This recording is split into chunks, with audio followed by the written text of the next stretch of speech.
All right, and welcome back. So our first question, it says, I understand the basic concept of design law in that with disobedience comes a natural consequence for action. But does God ever kill? The experience of Korah, Dathan, and Abiram was not a natural event. The flood was not a natural event. Angels of the Lord destroyed 180,000 Syrian soldiers one night. So it seems there are times and circumstances God's judgments that the results in the death and others than just the effects of design law.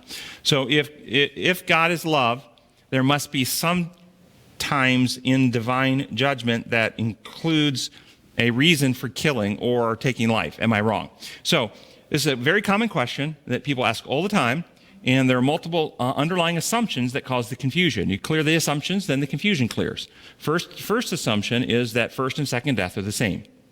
What is the wages of sin death? The death from which you go to sleep and are raised again, or the death from which there is no resurrection? Okay, so when we talk about punishment for sin, we're talking about second death. We're not talking about first death experience. However, people look at first death experiences in the Old Testament and then ask, well, God must punish for sin. No, that conflates two issues, merges two issues that are actually separate issues because they look similar. Okay, so second death experience, that's a future event that hasn't happened for anybody, wicked or righteous. So we can't say that any person has been punished for sin by being killed by God, because that's never happened. There's no historical event for that. We don't take the position that some take, that God never uses his power to put some to sleep in first death. Okay? And this is part of the language difficulty as well, because we use the word death for both, so it makes it confusing. Jesus described the first death as asleep. I'm going to go wake Lazarus up. He's asleep. The girl that had died, why are you crying? She's only asleep. They laughed at him. So Jesus calls the death that we call death sleep. It's a time of suspended animation where the individual's mind and capacity, everything is just in a state of sleep, like your computer when it runs out of power. It goes into sleep mode and it's not operational. So the identities of people at the first death, the hardware, body shuts down, your soul, psyche, individuality, psyche is the Greek word for soul, is stored on the heavenly servers, the Lamb's Book of Life, waiting to be downloaded into a new body and have the breath, spirit, breathed in so you live again. So it's just like your computer has been destroyed, but you had backup on a cloud. You wait to get new hardware, download the backup, and you've resurrected your computer. So first death experience, God has put many people to sleep. The question is why? What's the reason? What's the context? After Adam sinned, how many human beings could be saved without Jesus? None. So Genesis 3:15, Messiah is promised. The seed of the woman is going to crush the serpent's head. Our only hope for any human life is Jesus coming. Satan, the whole Old Testament story is Satan working to obstruct the plan of salvation by preventing Jesus from coming. At the time of the flood, he almost has his win because there's only one righteous human left on earth. Every other person are working against God now, and God will not have Jesus born to Jezebel nor force a woman against her will. And so God acts. What's he act to do? He acts in righteousness, and he judges, diagnoses, diagnoses the problem.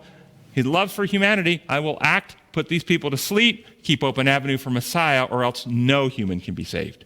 So this was not an act of punitive justice to punish people. This was an act of mercy and love to keep open the avenue for Messiah. And you see the same thing that happened with the Korah rebellion. These are the people through whom which the Messiah was going to come, and Korah was working for Satan to try and corrupt and destroy the people so there would be no Messiah to come. Sodom and Gomorrah and the other cities, without them on the scene, only two tribes really make it to the end. When the Messiah comes, 10 of them get assimilated because they get into paganism and all types of cult worship, and their loyalty to God is broken up. And so God excises from the community the minimum number necessary to remove that negative influence so the genetic tribe of Abraham can fulfill its purpose and be the avenue for Messiah. That's the whole Old Testament story. And that's what you see. None of it is punitive. It's all diagnostic and therapeutic to keep open avenue for Messiah. I encourage you to go to our website if you want more, and type in the flood. I've written a couple long blogs and explain in the blogs how the flood was not only merciful and an act of grace for the whole human race, because it kept open the avenue for Jesus, but even for the people who died in the flood. It was an opportunity for their salvation. Anybody get why that is? Not on the ark. Not on the ark, but they had been preached to for 120 years. And the flood was confirming evidence that Noah was right. And all the pundits and theologians of their day were wrong. And they could have responded like the thief on the cross, who at the end of his temporal life accepted Jesus. His temporal life still ended. But where will we see that thief?